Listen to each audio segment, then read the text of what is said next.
Hai guys, selamat berjumpa kembali di channel novel populer viral yang keren ini.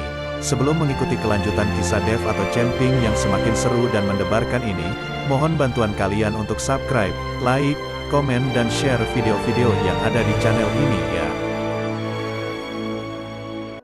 Perlu diketahui bahwa novel Perintah Kaisar Naga ini adalah termasuk kategori novel ongoing. Jadi waktu update dan jumlah bab setiap hari menyesuaikan dengan update dari autornya.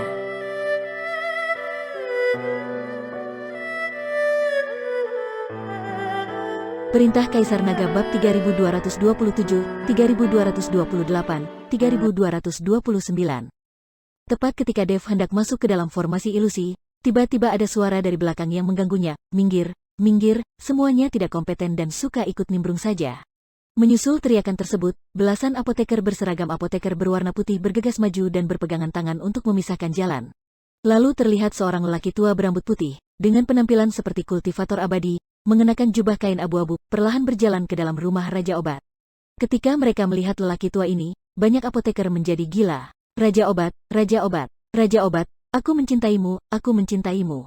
Raja Obat, terimalah aku sebagai muridmu. Raja Obat, bisakah aku menjadi anak angkatmu? Banyak apoteker yang meraung, dan banyak apoteker wanita dengan mata berbinar, ingin menjadi istri lelaki tua ini. Bahkan ketika Ji Cheng melihat Raja Obat, napasnya menjadi sedikit cepat, dan dia berkata dengan penuh semangat, aku tidak menyangka akan melihat Raja Obat, sungguh luar biasa. Sang tabib Raja Obat itu tampak sombong, tanpa perubahan ekspresi sama sekali, sepertinya dia tidak mendengar teriakan apoteker di sekitarnya. Tetapi ketika dia melewati apoteker wanita cantik itu, sang tabib itu tersenyum tipis, lalu mengulurkan tangan dan menyentuh wajah apoteker wanita itu. Apoteker wanita yang tersentuh gemetar kegirangan, bahkan ada yang pingsan di tempat. Dev melihat pemandangan ini dan merasakan sedikit keanehan. Bukankah ini mirip yang terjadi di dunia sekuler? Ketika bintang-bintang besar muncul, banyak fans yang berteriak heboh, bahkan fans wanita pun menunjukkan rasa cintanya dengan heboh.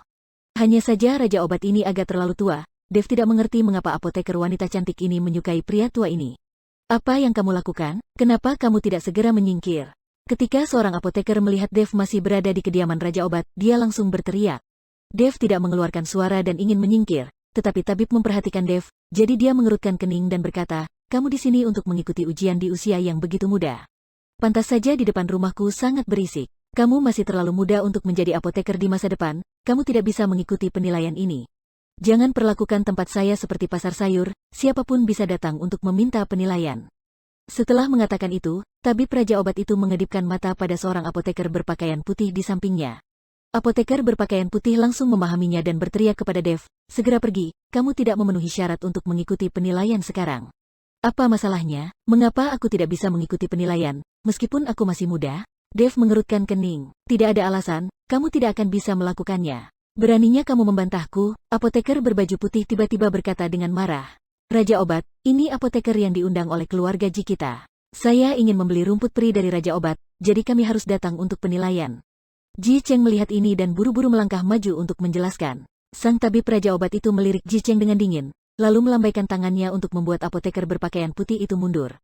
Demi keluarga Ji, biarkan dia mengikuti tes sekali, tapi itu akan sia-sia. Dia tidak akan bisa lulus. Setelah Raja Obat selesai berbicara, dia terus bergerak maju. Di belakangnya, apoteker berpakaian putih dan apoteker wanita yang baru saja disentuh oleh Raja Obat itu mengikuti di belakang mereka. Apoteker wanita itu sangat bersemangat, mereka tahu mereka terpilih, dan kemungkinan mereka bisa mencapai kesuksesan. Melihat apoteker wanita yang bersemangat, Dev merasa sedikit sedih di hatinya, apoteker wanita ini hanya mainan, dan mereka akan dibuang setelah cukup bersenang-senang. Sungguh konyol jika dia berpikir bahwa dia dapat mengubah takdirnya dan mencapai kesuksesan. Pada saat ini, Dev sangat memandang rendah tabib Raja Obat ini. Namun, dia membutuhkan rumput peri di tangannya, jadi dia hanya bisa mengabaikan hal itu untuk dapat mengikuti penilaian darinya. Hanya dengan kebajikan seperti ini, apakah dia layak menjadi Raja Obat? Ini benar-benar pengalaman yang luar biasa. Dev berbisik, tapi kata-kata yang dibisikkan ini membuat Raja Obat yang hendak pergi tiba-tiba berhenti. Raja Obat perlahan berbalik untuk melihat Dev, lalu bertanya, apa yang baru saja kamu katakan? Aku bilang kebajikanmu tidak layak. Dev sama sekali tidak mentolerir orang tua ini, jadi dia langsung membalas. Kata-kata Dev langsung membuat Ji Cheng ketakutan. Apoteker di sekitarnya juga tercengang dan memandang Dev dengan tidak percaya. Dari mana asal orang ini? Betapa beraninya dia berbicara dengan Raja Obat seperti ini? Memang benar anak sapi yang baru lahir tidak takut dengan harimau. Dia berani mengatakan bahwa Raja Obat tidak layak. Sudah berakhir. Bahkan keluarga Ji mungkin tidak akan bisa melindungi anak ini sekarang. Banyak apoteker yang membicarakannya, siap melihat lelucon Dev. Raja obat, dia. Ji Cheng ingin mengucapkan kata-kata yang baik untuk Dev. Namun sebelum dia selesai berbicara, tabib melambaikan tangannya dan menghentikannya. Kemudian dia memandang Dev dengan dingin dan berkata, apakah kamu mengatakan bahwa kebajikanku tidak layak? Tidak buruk, kata Dev tanpa mengubah ekspresinya.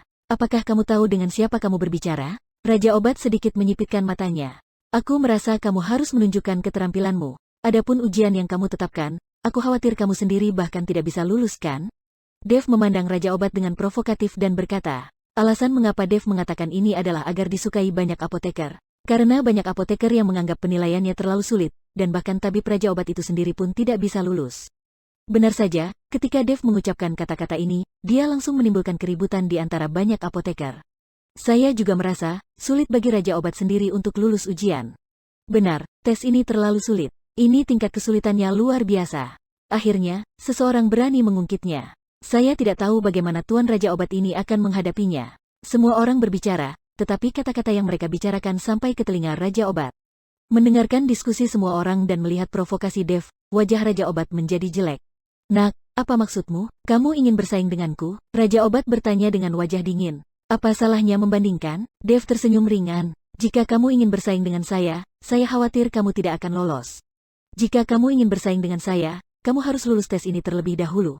Raja obat melambaikan tangannya, dan formasi ilusi di depannya menjadi jelas. Semua orang hanya melihat sepetak bunga dan tanaman samar-samar muncul di kehampaan ini adalah berbagai rumput peri dalam formasi ilusi. Materi penilaiannya adalah menggunakan kecepatan tercepat untuk mengidentifikasi jenis-jenis rumput peri ini berdasarkan rasa, bentuk dan warna. Jika kamu ingin bersaing denganku, masuklah. Raja obat mendengus dingin. Dev tersenyum ringan dan masuk ke dalam formasi ilusi tanpa ragu-ragu. Berbagai rumput peri dalam formasi ilusi itu bergoyang tertiup angin, dan suara tabib Raja obat itu terdengar di telinga Dev. Kamu harus menemukan hati biji teratai, Han Gongqiu, Mukut Liar, Gentian, Qianli dan... Ingat, kamu hanya punya waktu 10 menit. Jika kamu tidak dapat menemukan rumput peri ini dalam waktu 10 menit, itu akan dianggap gagal. Kamu tidak memenuhi syarat untuk bersaing denganku. Tabib Raja obat menyebutkan lebih dari selusin jenis rumput peri secara berurutan, yang jelas lebih banyak daripada jumlah yang diujikan kepada yang lainnya, dan dia hanya memberi waktu 10 menit, itu terlalu singkat. Apakah kamu bercanda? Tidak mungkin menemukan lebih dari selusin jenis rumput peri dalam 10 menit. Bahkan tabib Raja obat sendiri tidak akan dapat menyelesaikan tingkat kesulitan ini. Ini ujian yang mustahil. Tampaknya tabib Raja obat ini terlalu berlebihan dalam bermain-main. Semua orang menganggap apa yang diujikan untuk Dev ini bukan penilaian, tapi hukuman. Tidak ada yang bisa menemukan selusin jenis rumput peri ini dalam 10 menit. Tapi Dev tidak berkata apa-apa, dia melihat rumput di depannya, matanya seperti pemindai radar. Jenis rumput peri yang tak terhitung jumlahnya melewati lautan kesadaran Dev. Buku emas Daluo di lautan kesadaran Dev mulai berkedip dan setiap jenis rumput peri mulai diposisikan secara akurat. Terlihat Dev berjalan ke depan dengan tenang dan mulai memetik rumput-rumput peri itu dengan tanpa melihat. Dev menemukan lebih dari selusin jenis rumput peri di ladang bunga dan tanaman ini bahkan tanpa melihat dan menyeleksinya selama 10 menit. Dev menunjukkan ini kepada semua orang. Setelah melihat lusinan jenis rumput peri di tangan Dev dan menemukannya tanpa kesalahan, semua apoteker tercengang. Bahkan sang tabib Raja obat itu mengerutkan kening dan ekspresinya menjadi sedikit tidak wajar. Astaga, apa yang terjadi di sini? Apakah dia berbuat curang? Apa yang kamu pikirkan, bagaimana cara dia melakukan kecurangan dalam formasi ilusi ini, tapi ini terlalu keterlaluan. Saya tidak menyangka pemuda ini benar-benar mampu. Pantas saja dia berani menantang Raja obat. Mata semua orang membelalak, menatap Dev dalam formasi ilusi, dan rahang mereka hampir ternganga karena terkejut. Dev perlahan keluar dari formasi ilusi, tersenyum tipis pada tabib Raja obat yang masih terkejut dan berkata, apakah saya memenuhi syarat untuk bersaing dengan Anda sekarang? Otot-otot di wajah Raja obat bergerak-gerak beberapa kali. Lalu dia mendengus dingin dan berkata, oke, aku akan bersaing denganmu, tapi apakah ada sedikit kepentingan dalam perbandingan sebelumnya? Apa yang ingin kamu pertaruhkan? Dev bertanya, pertaruhkan nyawamu? Wajah Raja obat penuh dengan keganasan. Dev berani tabib Raja obat itu di depan banyak apoteker, dan dia tidak akan pernah melepaskannya. Ketika dia mendengar tentang nasib taruhannya, Ji Cheng panik dan ingin mengatakan sesuatu, tetapi Dev melambaikan tangannya untuk menghentikannya. Apoteker lainnya menarik napas. Mereka tidak menyangka bahwa tabib Raja obat itu akan bermain begitu keras dan mempertaruhkan nyawanya. Semua orang memandang Dev, bertanya-tanya apakah mereka berani berjudi. Tidak masalah, jika kamu menang, kamu bisa mengambil nyawaku sesukamu, kata Dev tanpa peduli. Ini yang kamu katakan, begitu banyak orang yang bisa bersaksi, jadi ayo mulai berkompetisi. Mata tabib Raja Obat itu bersinar, dan wajahnya dipenuhi keyakinan. Tunggu sebentar, bagaimana jika kamu kalah? Dev bertanya. Aku tidak boleh kalah, kata Raja Obat dengan penuh percaya diri. Bagaimana jika kamu kalah? Kamu tidak bisa membiarkan aku membayar taruhannya sendiri, kan? Dev menatap Raja Obat dan bertanya. Jika saya kalah, Anda dapat membuat syarat apapun yang Anda inginkan, kata Raja Obat. Oke, jika kamu kalah, aku tidak menginginkan nyawamu. Aku hanya ingin rumahmu dan semua rumput peri di dalamnya. Dev melirik ke rumah megah itu dan berkata. Raja Obat sedikit terkejut, tapi tidak langsung menyetujui Dev. Apa, kamu tidak berani setuju? Apa kamu takut kalah? Aku bahkan mempertaruhkan nyawaku untuk itu, tapi kamu hanya sampah, tidakkah kamu berani? Jika kamu tidak berani, menyerah saja, dan aku akan mengambil apa yang kubutuhkan dan pergi. Rumah besar ini masih milikmu, dan kamu masih menjadi tabib Raja Obat yang dicari-cari.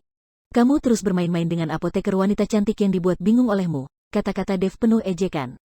Omong kosong, siapa bilang aku tidak berani? Jika aku kalah, aku akan memberikan segalanya, kata Raja Obat dengan marah. Baiklah, apapun katamu, aku akan melayani tantanganmu, Dev memberi isyarat yang sangat sopan untuk mengundang. Melihat betapa sombongnya Dev, sang tabib kehilangan keanggunannya dan berkata dengan gigi terkatup, sebagai apoteker, cara terbaik untuk menunjukkan kekuatan kita adalah dengan menyempurnakan alkimia. Sekarang kita menyempurnakan ramuan yang sama. Mari kita lihat siapa yang bisa menyempurnakannya dengan lebih cepat dan bagus. Tidak masalah, obat mujarab apa yang harus saya murnikan? Dev bertanya. Terlihat Raja Obat mengeluarkan botol porselen dari tangannya, menuangkan pil dari dalamnya dan berkata, kalau begitu mari kita bersaing untuk menyempurnakan pil giok bening ini. Melihat tabib sedang mencoba menyempurnakan pil giok bening, banyak apoteker langsung gempar. Pil giok bening ini adalah karya Raja Obat yang terkenal. Agak tidak adil jika membandingkannya seperti ini, bukan? Tabib Raja Obat sangat arogan sehingga dia akan melakukan ini. Benar-benar di luar karakter bersaing dengan orang lain, jika menggunakan ramuan terbaikmu. Semua orang mencibir pendekatan Raja Obat, tapi mereka hanya berani mengatakannya secara diam-diam dan tidak berani mempertanyakannya secara terbuka.